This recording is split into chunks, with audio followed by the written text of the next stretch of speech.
Yeni doğarsan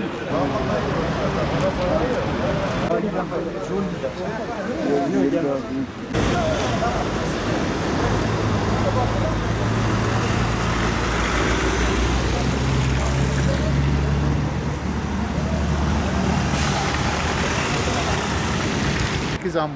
Ambulansımız için düzenlemiş olduğumuz devir teslim törenine hoş geldiniz diyorum. Sağlık Bakanlığımızca ilimize 1 adet yeni doğan, 3 adet 4x4 ve 4 adet 4x2 olmak üzere toplam 8 adet tam donanımlı ambulans gönderilmiştir.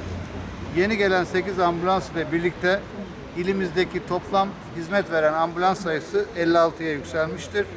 Yeni gelen ambulanslarımızdan 3 tanesi merkeze, 2 tanesi Kahta'ya, biri Besni'ye, biri Gölbaşı'na ve biri Gerger'e dağıtılacak ve burada hizmetlere devam edecektir.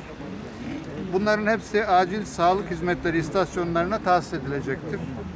Böylelikle ambulans filomuzda bir tane 4 sedyeli, bir tane obez, bir tane yeni doğan, 3 tane kar paletli, 13 tane 4x4 ve 37 tane 4x2 ambulans şu anda halihazırda bulunmaktadır. İhtiyaç halinde Sağlık Bakanlığımıza bağlı Hava Operasyon Merkezi'nden uçak ambulansla talep edilerek vatandaşlarımıza kesintisiz hizmet verilmektedir.